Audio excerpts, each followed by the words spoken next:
O negócio é o seguinte. No começo do ano passado, eu tive a brilhante ideia de tentar assistir todos os filmes de One Piece. Obviamente, eu larguei ela bem rápido, porque assim, os filmes não são muito bons. Em 2024 inteiro, eu só consegui assistir 4. E apesar de eu genuinamente ter me divertido assistindo alguns, eu acabei desistindo de ver tudo. Porém, algo me fez mudar de ideia. Eu descobri que havia um filme de terror de One Piece. E talvez você até já tenha visto alguns trechos dele na internet. Ele tem esse visual mais macabro, com uma estética meio bagunçada, muito diferente do comum que a gente tá acostumado a ver em One Piece. E só de ver esse visual diferente, eu já fiquei mais curioso. O filme tinha a minha atenção.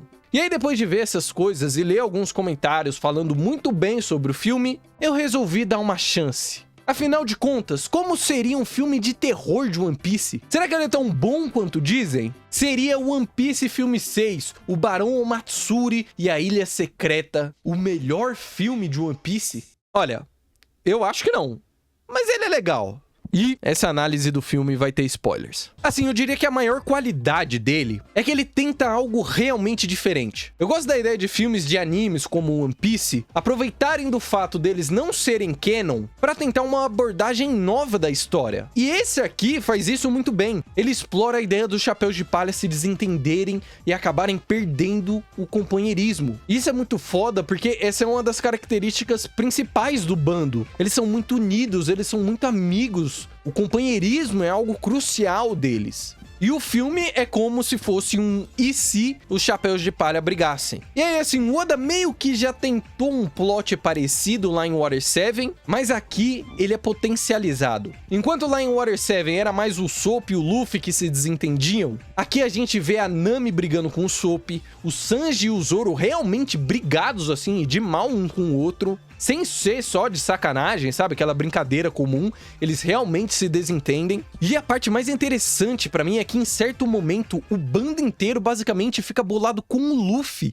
o culpando por tudo o que acontece. E tudo isso combina muito com essa ideia de terror, porque te faz sentir que há algo de errado naquele lugar. A animação e a estética também ajudam muito a te fazer sentir isso. Como eu disse, né, e vocês estão vendo aí, o filme tem esse visual mais macabro, sombrio, estranho, que te deixa meio desconfortável em alguns momentos, sabe? Então, assim, o conceito, a ideia do filme é espetacular. Mas vamos entender melhor o que acontece nele. Os Chapéus de Palha chegam nessa ilha atrás de um festival. Só que chegando lá, eles se deparam com esse barão aí, com essa flor esquisita e um monte de gente com planta na cabeça. O barão diz que o festival só acontece depois deles passarem pela provação do inferno, que é um desafio tipo Long Ring Long Land, o arco mais injustiçado de One Piece inteiro.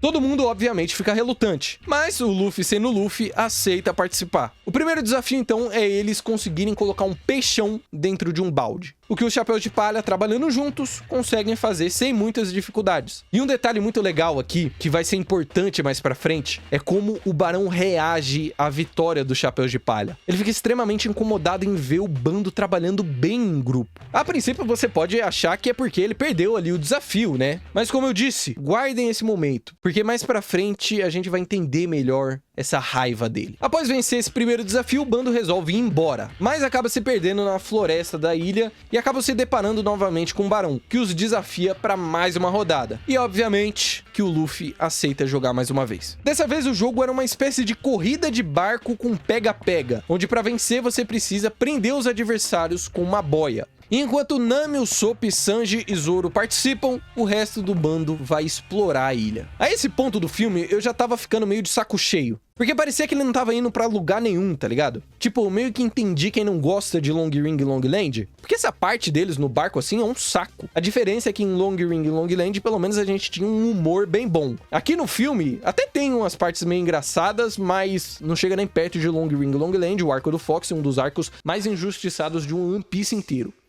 Eu acho que eu não tinha falado isso antes, né? Mas enfim, essa questão, assim, de ser muito longo, essa corrida de barco aí, barra pega-pega, eu acho que é um dos pontos negativos do filme, inclusive. Ele tem um ritmo meio ruim. Algumas partes parecem ser longas demais, sem necessidade. Mas enfim, no fim das contas, esse momento aí acaba sendo crucial pra trama, porque é nela que começam a ter as desavenças entre o bando. Diferente da primeira prova, o trabalho em grupo aqui não vai muito bem. Em um momento, o Usopp abandona, entre aspas, a Nami, o que faz ela ser capturada, e isso acaba levando pra um momento muito foda entre ela e o Usopp depois, onde ela dá um tapa nele por ele ter traído ela, e aí ele responde,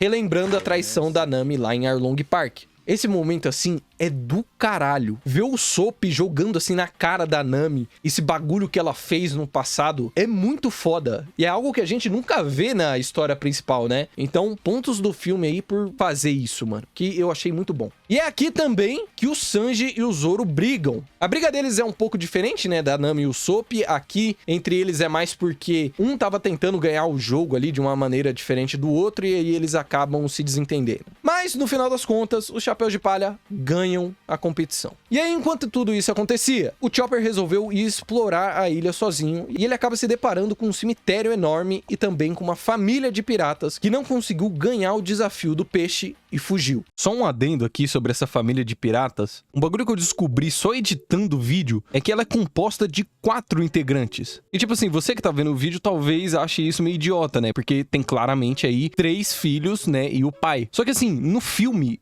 esse moleque não fala uma palavra, eu acho, assim, ao ponto de que eu simplesmente esqueci que ele existia. O filme inteiro, só as 2 filhas falam alguma coisa, tá ligado? Eu tenho quase certeza absoluta que ele não tem uma fala. E por isso eu esqueci que ele existia. Mas editando o vídeo aí, eu percebi que eram 3, mano. E na minha cabeça eram só 2. Enfim, vamos voltar. Ao mesmo tempo, a linda, maravilhosa, incrível da Robin também fez uma investigação sobre a ilha, conversando com um dos integrantes do bando do Barão, chamado de Muti. Só que ela só pergunta sobre uma flor que teria ali na ilha. A Robin tem um hiperfoco em flor nesse filme. Ela tá sempre atrás do lírio cravo. Eu acho que isso é porque ela tem a fruta da flor, e aí os roteiristas do filme resolveram fazer ela com hiperfoco em flor, porque ela tem a fruta da flor.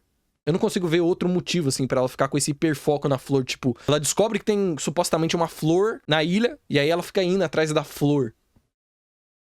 Tá ligado? Tipo, a flor. Enfim, também vemos o capitão do Chapéu de Palha conhecendo esse mano do bigode aí, que pergunta pro Luffy se ele não quer entrar pra tripulação dele. Obviamente que o Luffy não aceita, mas o mano fala: cuidado com o Barão Omatsuri, ele faz amigos se separarem. Suspeito, né? De volta pro Chopper, enquanto ele e a família de piratas lá estavam andando pela ilha, eles encontram um antigo cartaz dos piratas Flechas Vermelhas, que é o nome da tripulação do Barão Omatsuri. Vendo o cartaz, o Chopper acaba percebendo que de todos os integrantes, o Barão é o único que envelheceu. Mas algo bem suspeito, né? A investigação dele é interrompida pelo próprio Barão, que aparece e taca-lhe uma flechada no Chopper. É isso, rapaziada. Menos um chapéu de palha aí, entendeu? Deixem o F nos comentários pela nossa reninha, que foi de base. Ele e Gaimon estão juntos lá em cima. De volta para os outros chapéus de palha, eles agora estão reunidos para um banquete. Porém, eles sentem falta do Chopper, que ainda não tinha voltado. E aí, quem que vai contar para eles o que aconteceu, né? E um detalhe muito legal nessa cena é que não apenas eles parecem não ouvir o que o outro tá falando, né? Mas na composição dela, cada membro tá num canto separado, o que obviamente simboliza a desunião deles. Isso fica mais evidente quando você volta no começo do filme e vê como eram as primeiras cenas.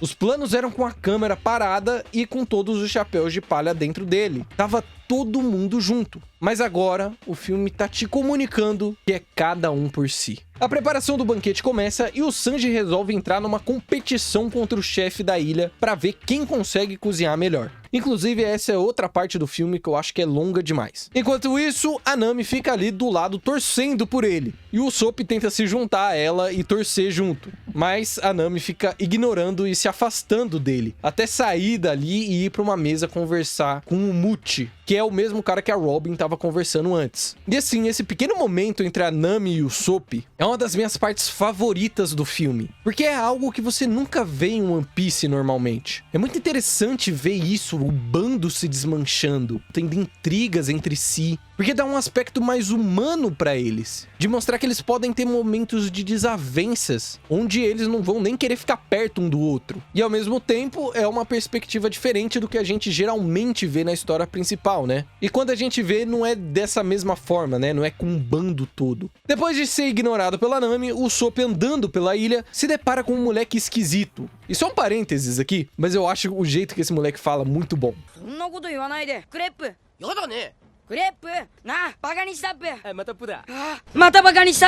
O Usopp acaba irritando ele e... F, rapaziada, menos um chapéu de palha, já são 2 agora. É um filme de terror, né, mano? E como em um clássico filme de terror, vai sumindo um por um ali, né, sendo pego pelos vilões. Voltando pro banquete, a gente vê o Sanji ganhando ali do cozinheiro, fazendo uma panqueca muito louca. E aí a gente vê, né, mais da Nami conversando lá com o Muti. E o diálogo que eles têm é bem importante. Ele começa a falar sobre como o Barão é foda e sobre o tempo deles como piratas. Em certo momento ele diz que o Barão era do mesmo nível do Roger. E questiona se a Nami e os outros já se encontraram com o rei dos piratas. Ela responde que não, porque seria impossível, já que ele tá morto há mais de 20 anos. Só que o Muti fala que isso era impossível, pois fazia pouco tempo que ele mesmo tinha visto o Roger, antes da noite daquela maldita tempestade. Enquanto isso, cortamos para ver a Robin, que tinha saído em busca de encontrar o Lírio Cravo na ilha, no meio de destroços de um barco. Ela diz que não há dúvidas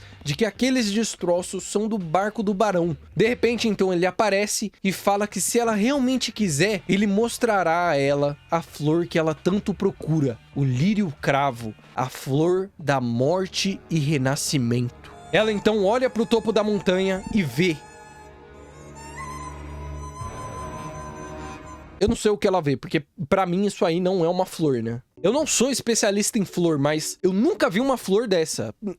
Eu posso estar errado, né? Quem sou eu? Mas eu acho que isso aí não é uma flor. Parece mais, sei lá, um pedaço de ferro. Sabe quando algo tá sendo construído assim, tem, né, esses pedaços de ferro pra fora? Parece isso. De qualquer jeito, é aqui que as coisas começam a ficar bizarras de verdade. Quando a gente volta pra conversa entre a Nami e o Muti, de repente, o rosto dele começa a apodrecer. E, quando a gente volta pra Robin também, ela vai de F. É menos uma. Infelizmente, nós perdemos a personagem mais bonita, mais legal, mais interessante, mais foda do bando inteiro dos Chapéus de Palha. A melhor personagem de One Piece, né? Essa, de fato, é uma grande perda. Bom, a esse ponto eu acho que já dá pra entender mais ou menos o que tá acontecendo, né? Todos os malucos com planta na cabeça são pessoas mortas. A tripulação do Barão são basicamente zumbis dos seus ex-tripulantes. O único vivo é o próprio Barão, que é justamente o único que envelheceu, né? Como a gente vê lá o Chopper falando, quando ele encontra o cartaz deles. E tá aí outro conceito muito bom do filme, mas que eu vou abordar melhor um pouco mais na frente, porque ainda tem coisas a serem reveladas. Retornando pro Chapéu de Palhas restantes, eles começam a questionar o sumiço de todo mundo. E o Sanji diz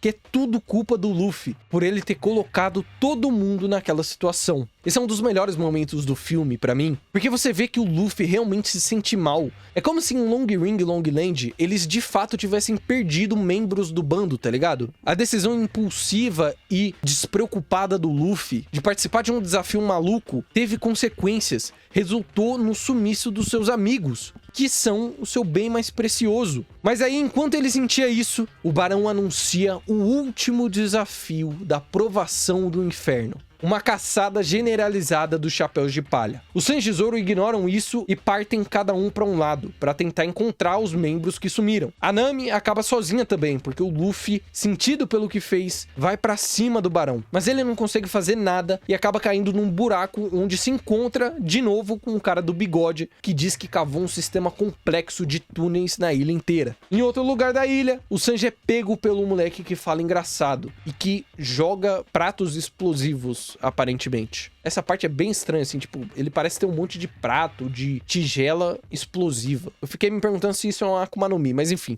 O Zoro também tenta derrotá-lo, mas não consegue fazer nenhum arranhão sequer e também é pego. Depois disso, o moleque tem uma conversa com o Barão sobre nunca tomar dano quando os piratas o atacam. E o Barão diz que isso acontece por ele ser forte. Essa parte é legal porque mostra a inocência dos tripulantes, né, desses zumbis. Eles nem sabem que eles estão mortos, né?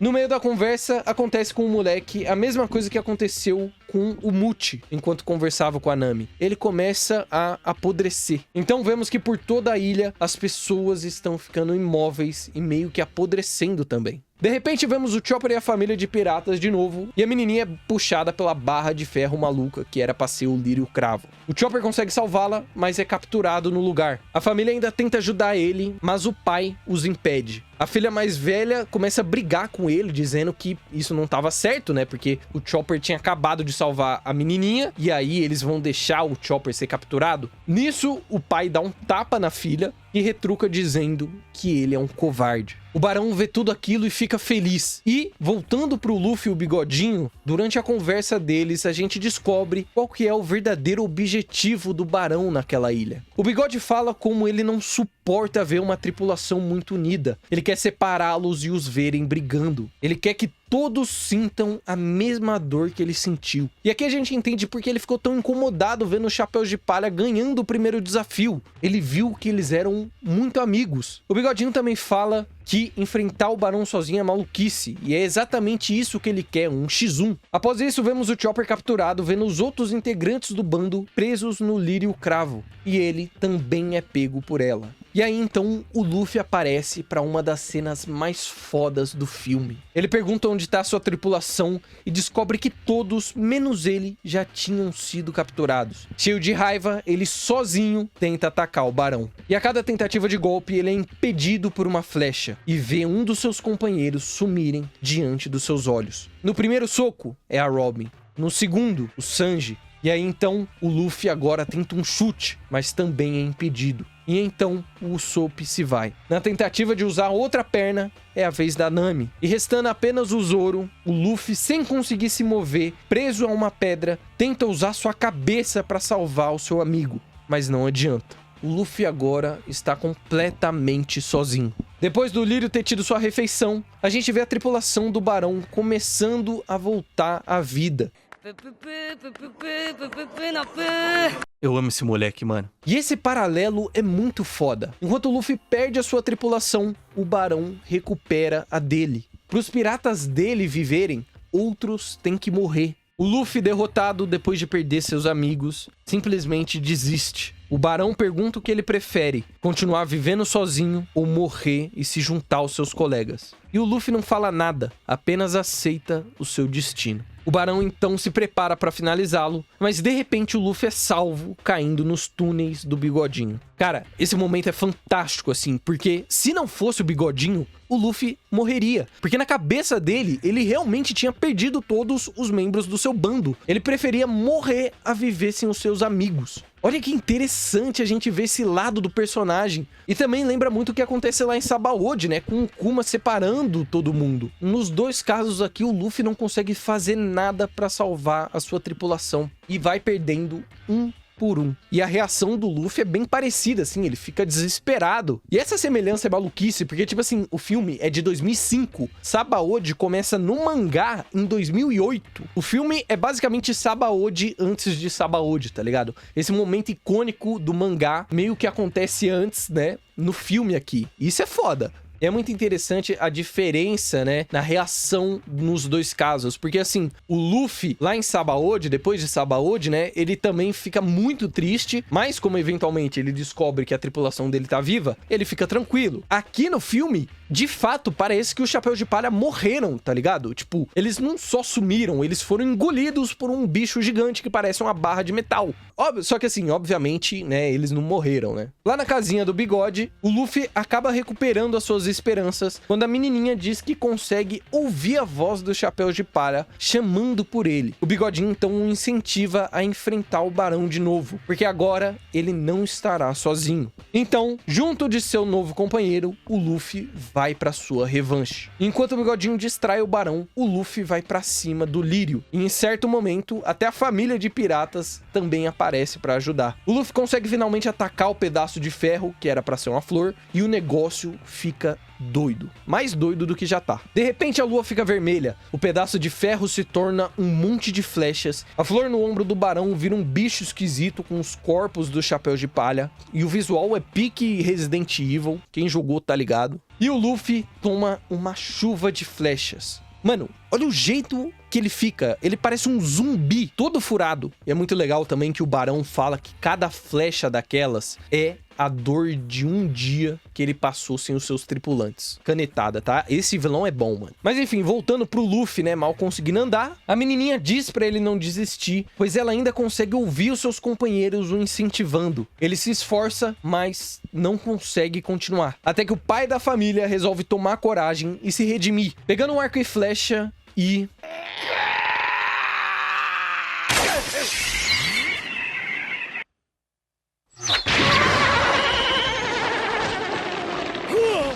Assim que a planta morre, toda a tripulação do barão imediatamente se tornam apenas plantas. E o barão começa a chorar.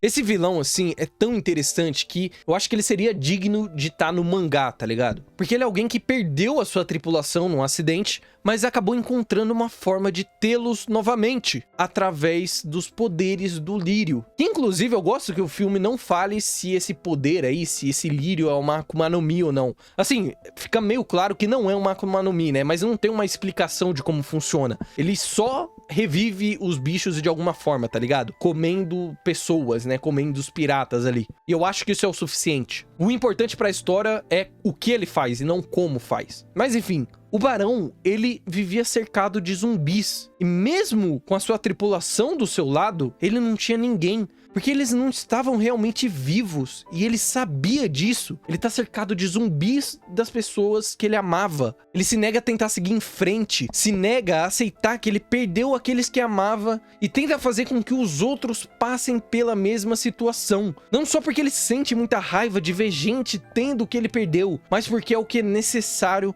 para ele conseguir manter os zumbis, os amigos dele, vivos. Entre aspas, né? Vivos. Esse vilão é muito bom. E eu gosto que não há grandes lutas nesse filme, tá ligado? Porque o objetivo dele é trabalhar mais essa questão psicológica mesmo. De amigos se desentendendo e da tristeza da solidão. Os socos dados nesse filme aqui são apenas pra mostrar os personagens aliviando o ódio, a raiva, a frustração que eles sentem. Não tem luta só por ter, não tem um momento ali onde cada chapéu de palha vai enfrentar um adversário, não. Não precisa disso. E eu gosto muito do filme não ceder pra luta, né? Só pra ter. E falando em socos, o Luffy finaliza o barão com um socaço que é muito parecido com aquele que ele dá no Tenryubito lá em Sabaody também.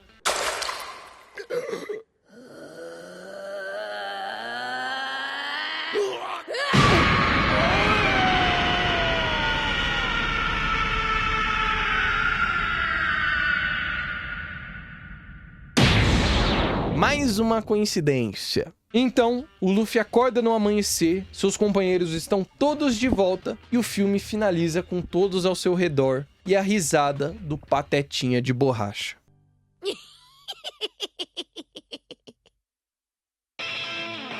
Olha, a primeira vez que eu vi esse filme, eu tinha dado uma nota tipo 7 pra ele. Porque eu tinha gostado, mas haviam coisas que tinham me desagradado bastante, assim. Como o ritmo do filme, né, que eu falei, assim, que tem umas partes que se alongam demais. E principalmente os personagens extras, né, como o Bigodinho e a família de piratas ali. Eu achava que eles eram meio inúteis, sabe, desnecessários. Dava pra você adaptar um pouco a história ali sem eles e ficaria tão bom quanto. Na minha cabeça, a luta final ali poderia ser muito mais curta, né, só colocando o Luffy indo atrás dos seus companheiros e conseguindo vencer o Barão sozinho. Mas o ponto do filme é justamente esse. Sozinho a gente não chega a lugar nenhum. Os Chapéus de Palha perderam porque eles se separaram. A sua característica principal, que era o companheirismo, tinha se perdido. E o Luffy só consegue ganhar do Barão quando ele tá junto de outras pessoas. Ele tenta enfrentar ele sozinho uma vez, não consegue e depois ele precisa de ajuda. O que faz muito sentido com a mensagem do filme, né? De mostrar como o companheirismo é importante. Então, no final das contas, eu acho que eu aumentaria um pouco a minha nota do filme. Ao invés de 7, eu daria ali um 8,5.